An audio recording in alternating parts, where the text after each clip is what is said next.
Hello friends, आज हम पढ़ने वाले हैं पितृसत्ता किसे कहते हैं। पितृसत्ता व्यवस्था क्या है।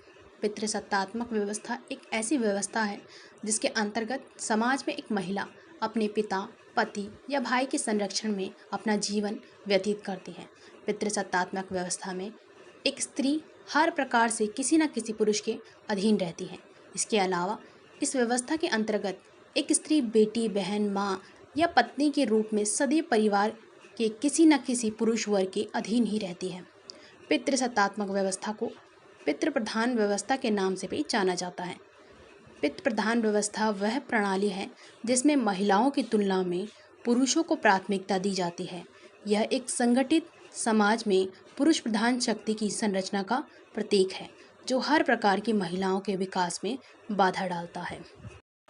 यानी कि इसमें ये बताया जा रहा है कि जो पितृसत्तात्मक व्यवस्था है उसमें क्या है, महिलाओं को किसी न किसी के अधीन रहना पड़ता है। जब वह छोटी बालिका होती है तो अपने पिता, और जब बड़ी हो जाती है तो अपने पति एवं भाई के संरक्षण में रहती है। ठीक है, यानी कि वो कहीं ना कहीं पुरुषों के अधीन रहती है। और बेटी, बहन, माँ, पत्नी सदैव क्या है, परिवार में पुरुषों के वर्गों के नीचे ही रहती है। मतलब उनके नीचे रहना, संपत्ति का जो अधिकार है केवल पितृसत्तात्मक को होना एवं प्राथमिकता जो होती है केवल पुरुषों को ही दी जाती है। इसे ही हम क्या है, पितृसत्तात्मक व्यवस्था कहते हैं। अब इसके बाद बात करेंगे पितृसत्तात्मक की विशेषताएं। पितृसत्ता की विशेषताएं या फिर पितृसत्ता परिवार की विशेषताएं। पितृसत्ता एक ऐसी सामाजिक प्रणाली है जिसके अंतर्गत परिवार एवं समाज में महिलाओं की तुलना में पुरुषों की अधिक भूमिका होती है। ये एक ऐसी व्यवस्था है जिसमें सामाजिक कार्यों, राज्य व्यवस्था, अर्थव्यवस्था, धर्म आदि के कार्य में पुरुषों का अधिकार अधिक होता है। पितृसत्तात्मक परिवार की व्यवस्था में पुरुषों को समस्त गतिविधियों को केंद्र मानकर के समस्त निर्णय के लिए जाते हैं। इसके अलावा पितृसत्तात्मक परिवार में घर के सभी महत्वपूर्ण निर्णय भी पुरुषों के द्वारा ही लिया जाता है। इस व्यवस्था में महिलाओं के निर्णय लेने की क्षमता लगभग ना के बराबर होती है। पितृसत्तात्मक व्यवस्था में महिलाएं पूर्णतः पुरुषों पर आश्रित रहती है। यानी कि इसमें कहने का तात्पर्य ये है कि जो पितृसत्तात्मक विशेषताएं हैं इसमें क्या है, जो सामाजिक प्रणाली है या फिर हम बोले पितृसत्तात्मक जो सामाजिक प्रणाली है उसमें महिलाओं को बोलने का ना अधिकार था, ना कोई सामाजिक कार्य थे उनमें जाने का अधिकार, तो कोई अर्थव्यवस्था, संपत्ति या धर्म के नाम पर क्या है, केवल पुरुषों को ही अधिकार था। और जो भी घर बाहर या कहीं के भी निर्णय लेने होते थे वो केवल क्या है, पुरुष सत्ता यानी कि पुरुष प्रधान व्यक्ति ही लेता था। यानी कि यहाँ पर महिलाओं को बोलने का कोई भी अधिकार नहीं था। इसके बाद नेक्स्ट पॉइंट है, इस व्यवस्था में महिलाओं को पुरुष की अनुमति के बिना कहीं आने जाने का अधिकार भी नहीं होता था। यानी कि वो आने जाने के लिए भी क्या उन्हें पूछना पड़ता था कि हम बाहर जा सकते हैं। इसके अलावा पितृसत्तात्मक व्यवस्था में बच्चों की पहचान उसके माँ के नाम से ना होकर केवल उसके पिता के नाम से ही होती थी। यानी कि केवल पिता के नाम से ही पहचाना जाता था वो बच्चा। ठीक है, इसके बाद नेक्स्ट पॉइंट है, पितृसत्ता के अंतर्गत महिलाओं की संपूर्ण गतिविधियों को किसी न किसी पुरुष प्रधान द्वारा नियंत्रित किया जाता था। यानी कि किधर जा रही है, क्या कर रही है, कैसे कर रही है, इन सब चीज़ों पर क्या है, निगरानी रखी जाती थी पुरुष प्रधान द्वारा। केवल इतना ही नहीं, पितृसत्तात्मक व्यवस्था में महिलाओं को घर की वस्तुओं, जमीन एवं जायदाद, प्रॉपर्टी पर भी अधिकार नहीं होता था। इन पर भी केवल पुरुषों का ही अधिकार होता था। ठीक है, अब आप सोच सकते हो जब बोलने का अधिकार नहीं है तो संपत्ति पर कैसे अधिकार हो सकता है। तो जमीन, संपत्ति या जायदाद किसी पर भी अधिकार उन्हें नहीं होता था। तो हमने जाना पितृसत्तात्मक व्यवस्था की क्या क्या विशेषताएं होती हैं। अब इसके बाद जानते हैं पितृसत्ता के क्या क्या दोष होते हैं। पितृसत्ता एक ऐसी व्यवस्था है जो महिलाओं के दृष्टिकोण से बेहद दुर्भाग्यपूर्ण होती है। यह है, इस व्यवस्था के अंतर्गत समाज की स्त्रियों को पुरुषों के बराबर का दर्जा नहीं दिया जाता है, जिसके कारण उनके विकास का मार्ग अवरुद्ध हो जाता है। यह एक ऐसी समस्या है जिसमें स्त्रियों को पुरुषों के समकक्ष स्थान नहीं प्रदान किया जाता है। यानी कि जो पितृसत्ता है ये एक ऐसी व्यवस्था है जिसमें महिलाओं को क्या है, बिल्कुल हीन दर्जा दे रखा है। ठीक है, और इसमें जो स्त्रियां हैं वो पुरुषों को बिल्कुल पुरुषों के बराबर दर्जे में नहीं है। ठीक है, आज के टाइम पर क्या है, आज के टाइम पर तो कंधे से कंधा मिलाकर चल सकते हैं, परंतु पहले ऐसा बिल्कुल भी नहीं था, जिसके कारण क्या है, विकास का जो मार्ग है यानी कि स्त्रियों का जो विकास का मार्ग जो है वो अवरुद्ध करने कर रहे हैं। ठीक है, तो यही पितृसत्ता जो है वो एक अवरुद्ध। इसके बाद नेक्स्ट पॉइंट है कि पितृसत्तात्मक व्यवस्था में अधिकांश पुरुष अपनी शक्तियों का दुरुपयोग करते हैं, जिसके कारण महिलाएं समाज में बराबरी नहीं कर पाती हैं। पितृसत्तात्मक व्यवस्था में महिलाएं कई दशकों से पुरुषों द्वारा शोषण एवं उत्पीड़न का शिकार बनती आई हैं। यानी कि क्या है, उन पर महिलाओं पर शोषण किया जाता है और कुछ रूढ़िवादी जो विचार होते हैं उन पर थोपे जाते हैं, महिलाओं पर थोपे जाते हैं। इसके बाद नेक्स्ट है, पितृसत्तात्मक व्यवस्था के कारण समाज में महिलाओं की स्थिति किसी वस्तु के समान होती है, जिसके कारण महिलाओं को फैसले लेने की शक्ति और आत्मसम्मान एवं आत्मबल शून्य हो जाता है। यानी कि देखो, बोलने का अधिकार उन्हें नहीं है, घर से बाहर जाने का अधिकार नहीं है, तो उन्हें क्या है, केवल वस्तु के समान, भोग विलास की वस्तु के समान समझा जाता है। जो उनका आत्मविश्वास होता है, आत्मबल होता है, वो बिल्कुल शून्य होता है, खत्म सा हो जाता है।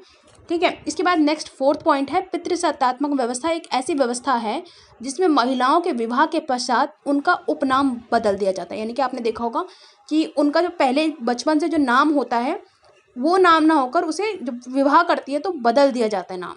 ये एक ऐसी पारंपरिक प्रथा है जो सदियों से चली आ रही है। इस कारण महिलाएं अपनी पहचान खोकर पूर्ण रूप से पुरुष वर्ग के लोगों पर निर्भर हो जाती हैं। ठीक है, कहीं ना कहीं वो अपने बचपन या अपनी पुरानी उनको सबको छोड़, अपनी पहचान को छोड़ देती है या खो देती है। ठीक है, और पुरुष वर्ग के हीन मतलब उसके अधीन रहने शुरू हो जाती है। ठीक है, तो इसलिए क्या है, जो समाज है उस टाइम का समाज क्या था, पितृसत्तात्मक व्यवस्था वाला समाज था। और इसमें क्या है, स्त्रियों को अपनी पहचान जबरदस्ती जो है छिपानी पड़ती थी या फिर खो देती थी, वो जबरदस्ती उनके नाम को हटा दिया जाता था। ठीक है, अब इसके बाद नेक्स्ट है, पितृसत्तात्मक समाज में महिलाओं की स्थिति। ठीक है, वहाँ पर महिलाओं की स्थिति किस प्रकार की थी वो जानते हैं।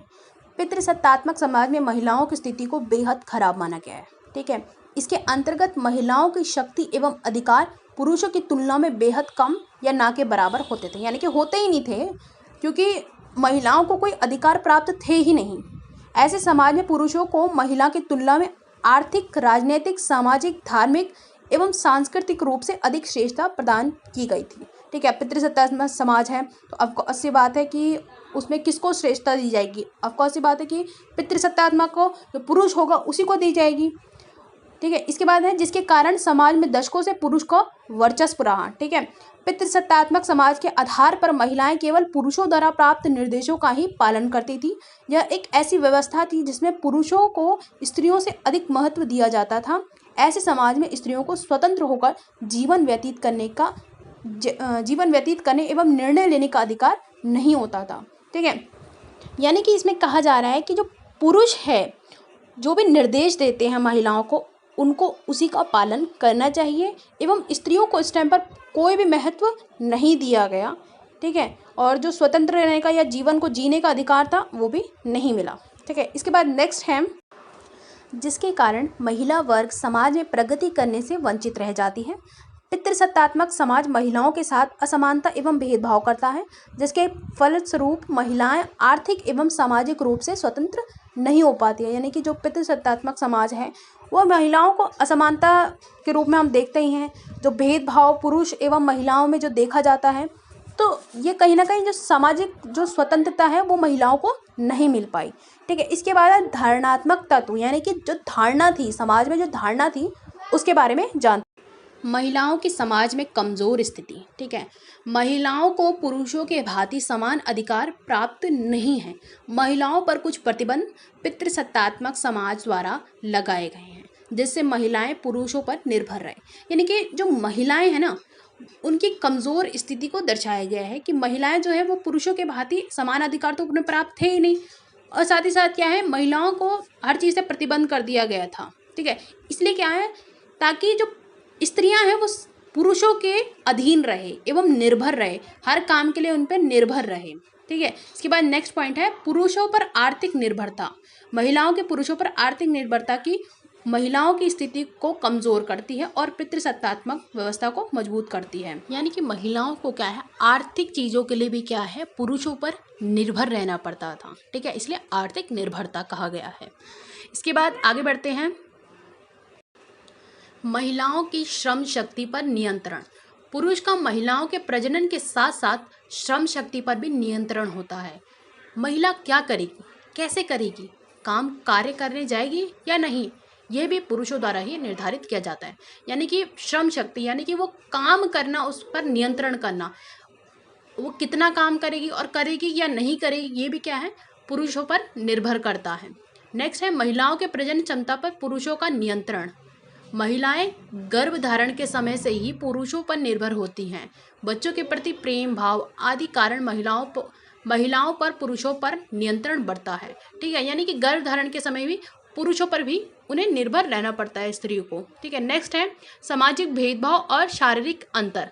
वस्तुतः प्रजनन तंत्र के आधार पर ही महिला पुरुष के मध्य समस्त सामाजिक भेदभाव बनाए गए हैं, जिनको हम सामाजिक लिंग भेद कहते हैं, जिसके कारण पुरुष और महिला की जीवन शैली में कुछ परिवर्तन पाए जाते हैं, परंतु इसको पुरुष के निम्न समझना असमानता को उत्पन्न करता है। यानी कि जो सामाजिक भेदभाव और शारीरिक अंतर है, इसमें क्या होता है, जो प्रजनन तंत्र है जिसमें महिलाओं को पुरुषों के जो मध्य है वो भेदभाव के दृष्टि से देखा जाता है, और तो और जो महिला और पुरुष होती है उनकी जो जीवन शैली होती है वो भी अलग अलग होती है। तो कहीं ना कहीं जो है इनमें असमानता देखने को मिलता है, यानी कि भेदभाव, शरीर या शारीरिक अंतर हमें देखने को मिलता है। फिर इसके आगे है सुरक्षा की दृष्टि, घरेलू हिंसा एवं घर का मुखिया। सबसे पहले सुरक्षा की दृष्टि, पितृसत्तात्मक की विचारधारा अनुसार महिलाएं अपनी सुरक्षा स्वयं नहीं कर सकती हैं, इसलिए वह पितृसत्तात्मक व्यवस्था अर्थात पुरुषों पर निर्भर होती है। यानी कि जो स्त्री है, महिला जो है, वो अपनी सुरक्षा खुद नहीं कर सकती है, उसको किसके अधीन रहना पड़ेगा, पुरुषों के अधीन रहना पड़ेगा। घरेलू हिंसा, घरेलू हिंसा एक समस्या है। घरेलू हिंसा का अर्थ है मनोवैज्ञानिक और मानसिक उत्पीड़न से है। यह पितृसत्तात्मक व्यवस्था को और अधिक बल प्रदान करती है, यानी कि अपनी सत्ता को बनाए रखने के लिए क्या है, वो घरेलू हिंसा का प्रयोग करते हैं। फिर है घर का मुखिया, केवल पिता ही होगा।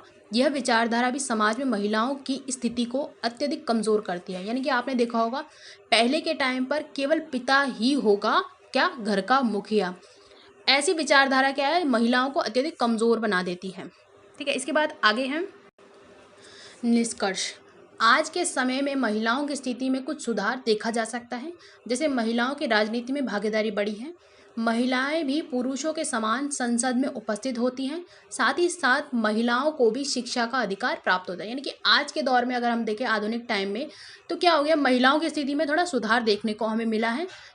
जो महिलाएं हैं राजनीति में, सांस्कृतिक में या फिर वैज्ञानिक तौर पर हम देखते हैं काफ़ी भागीदारी उनकी बड़ी है। जो महिला और पुरुष के संसद में देखते हैं उनकी उपस्थिति बड़ी है, और जो शिक्षा का अधिकार है वो भी महिलाओं को प्राप्त हो गया है। आगे है आज की महिलाएं शिक्षित और सशक्त हैं। ठीक है, परंतु फिर भी पितृसत्तात्मक संरचना के चलते महिलाओं की स्थिति में पुरुषों के समान सुधार नहीं है।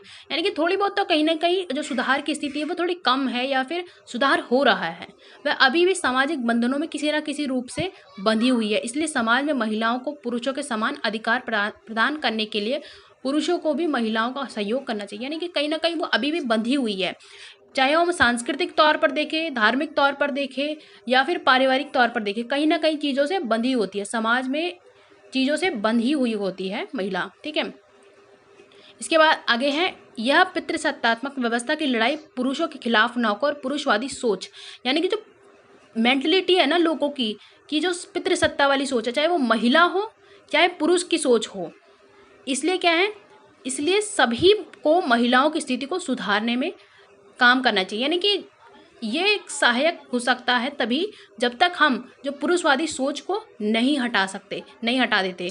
जब तक हमारे अंदर ये पितृसत्तात्मक वाली व्यवस्था रहेगी, सोच रहेगी, तब तक हम क्या है, आगे नहीं बढ़ पाएंगे, जो महिलाओं की स्थिति है उसमें सुधार नहीं कर पाएंगे। ठीक है, इसके आगे हम इस प्रकार हम देख सकते हैं कि पितृसत्ता एक ऐसी सांस्कृतिक सामाजिक संरचना है जो प्राचीन काल से अस्तित्व में रही है। हालांकि इसकी प्राकृतिक स्वरूप बदलते रहे हैं। नारीवादियों द्वारा इस संरचना की चुनौती दी जा रही है, आंदोलनों द्वारा इसे बदलने की भी प्रयास की जा रहे हैं। यानी कि हम देखते हैं कि जो समाज है उसमें क्या है, पितृसत्तात्मक समाज, जो सांस्कृतिक समाज संरचना है, यानी कि स्ट्रक्चर जो है प्राचीन काल के अस्तित्व में ही हमें देखने को मिलता है। ठीक है, और इसे ये धीरे धीरे क्या है, बदल रहा है। ठीक है, कई सारे इसके सामने चुनौतियां आ रही हैं, मगर जो आंदोलन हो रहे हैं, कई सारी जो मशक्क़त की जा रही है वो कहीं ना कहीं इसमें बदलाव लाने का प्रयास किया जा रहा है। सो आई होप गाइस आपको हमारी वीडियो पसंद आई होगी। पसंद आए तो प्लीज़ लाइक शेयर सब्सक्राइब करें एंड थैंक्स फॉर वॉचिंग। मिलते हैं एक नई वीडियो के साथ।